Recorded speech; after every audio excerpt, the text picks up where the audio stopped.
On September 3, 2025, as dawn broke over Beijing, anticipation filled the air.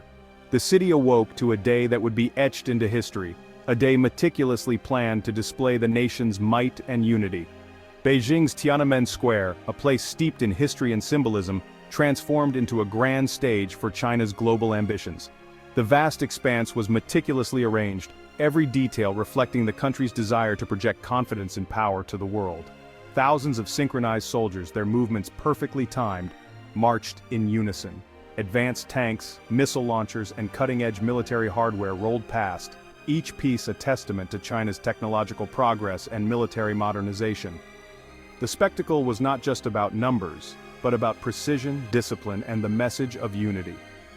President Xi Jinping, standing at the historic Gate of Heavenly Peace, delivered a speech that resonated with both pride and determination.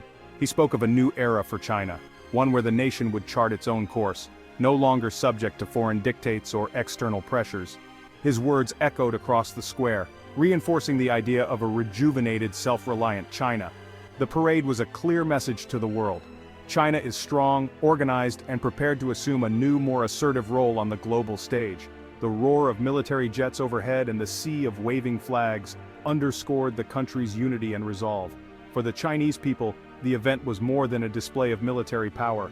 It was a visual confirmation of the nation's great rejuvenation. Faces in the crowd reflected pride, hope, and a sense of belonging to a country on the rise.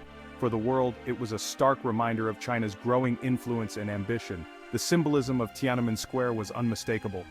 Once a site of turmoil and change, it now stood as a backdrop for a new narrative, one of strength, control, and national pride. China was not just participating in history, it was actively rewriting it. As world leaders and analysts watched the parade unfold, it became clear that this event marked the beginning of a new, more contentious period in global affairs. The world was put on notice. China's era of quiet rise was over, and a new chapter of assertiveness had begun. While the world watched the impressive display of military might rolling through the heart of Beijing, something even more significant was unfolding on the Tiananmen rostrum. The parade, with its meticulously choreographed formations and cutting-edge weaponry, was designed to project strength and unity. Yet the true message of the day was not just about military hardware or national pride. The real spectacle was the gathering of high-profile guests of honor, standing shoulder to shoulder with President Xi Jinping. Their presence was carefully orchestrated, sending a clear signal to the world about shifting alliances and emerging power structures. Russian President Vladimir Putin and North Korean Supreme Leader Kim Jong-un flanked Xi, forming a striking image of unity. This was more than a photo opportunity, it was a deliberate display of a new alignment, one that challenges the status quo of global politics. The trio's presence on the rostrum was a direct challenge to the Western-led international order. Their solemn expressions and close proximity spoke volumes about their shared interests and mutual support in the face of mounting pressure from the United States and its allies. Putin's attendance underscored the deepening partnership between Moscow and Beijing. Despite ongoing efforts by the West to isolate Russia, this public show of camaraderie demonstrated that the relationship between the two powers is only growing stronger, with both leaders eager to defy Western sanctions and diplomatic pressure. The inclusion of Kim Jong-un was equally provocative. By inviting the North Korean leader to such a prominent event, China not only legitimized his leadership on the world stage but also signaled its willingness to support Pyongyang, despite international condemnation and ongoing nuclear tensions. Together, Xi, Putin, and Kim presented a united front, a new axis of power that stands in open opposition to U.S. influence in the region and beyond. Their alliance, though informal, represents a significant shift in the global balance of power. International media quickly picked up on the symbolism, broadcasting images of the three leaders across the globe. The message to Washington and its allies was unmistakable. A new power bloc is emerging, one that is willing to challenge the established order and assert its own interests on the world stage. The image of Xi, Putin, and Kim together, standing firm and resolute, was arguably more powerful than any display of military technology. It captured the essence of a shifting geopolitical landscape, where alliances are being redrawn and new centers of power are taking shape. In the end, the spectacle on the Tiananmen rostrum was a masterclass in political symbolism. It was a clear demonstration of aligned interests and shared ambitions, sending a strong message to the United States and the world. The era of uncontested Western dominance is being challenged, and a new chapter in global politics is beginning. The parade showcased China's rapid military modernization, capturing global attention and sparking conversations among military experts worldwide. The DF-41 and DF-17 missiles highlighted China's advanced capabilities, directly challenging U.S. defenses and shifting the global balance of power.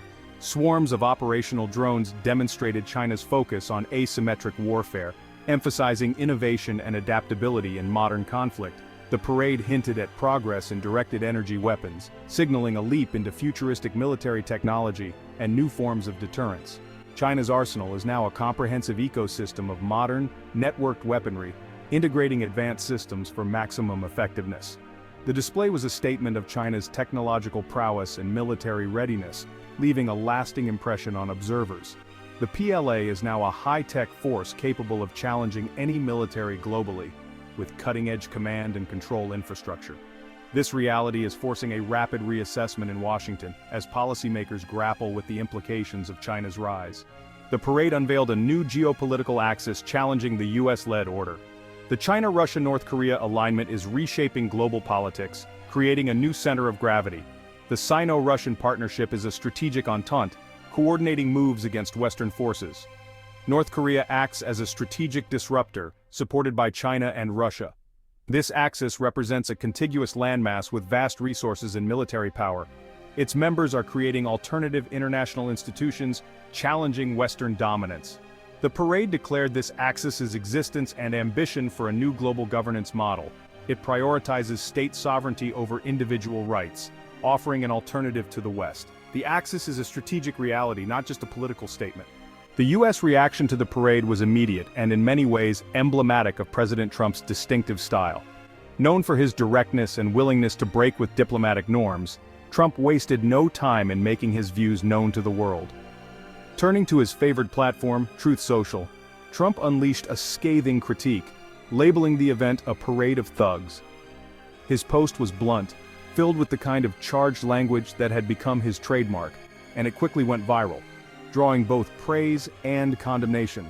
This unfiltered response set the tone for Washington's official posture, with Trump's anger and frustration echoing through the halls of power. His words signaled a hardline stance, making it clear that the U.S. would not ignore what it saw as a provocation. The Secretary of State followed suit, condemning the parade as a direct threat to global peace and stability. He emphasized the risks such displays pose to the international order, warning of potential consequences. Meanwhile, the Pentagon expressed deep concern over the advanced weaponry showcased during the parade.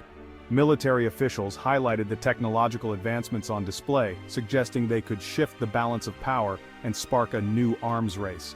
While Trump's tough rhetoric resonated strongly with his political base, energizing supporters at rallies and online, it sent shockwaves through America's allies. Foreign diplomats and European leaders watched with growing anxiety, fearing that the heated exchange could escalate into a broader conflict. For Trump, the parade was not just a challenge to U.S. power, but a personal affront. He believed in managing world leaders through force of personality, and this public display seemed to undermine that approach, testing his resolve on the global stage. The spectacle was a clear repudiation of Trump's foreign policy strategy, signaling that rival leaders were willing to push back publicly and assert their own agendas, regardless of U.S. pressure. Ultimately, the parade highlighted the reality that global leaders would pursue their strategic interests, even if it meant defying American overtures. The event underscored the shifting dynamics of international alliances and competition. At home, Trump's response only deepened the political divide. Supporters rallied behind his tough talk, while critics warned it risked further isolating the U.S. and inflaming tensions, leaving the nation more polarized than ever. The parade accelerated a new arms race, demanding a global response. China aims for nuclear parity, altering the strategic balance. Russia is modernizing its nuclear forces, developing new delivery systems. North Korea, under protection, is advancing its missile capabilities. This creates a volatile situation with three aligned nuclear-armed states. The U.S. faces pressure to modernize its nuclear triad and develop new defenses. The economic strain of this arms race is immense for the U.S. The world is in a more complex and dangerous phase of nuclear competition. The calculus of deterrence is more unstable than during the Cold War. In this tense landscape, the Global South's position is crucial.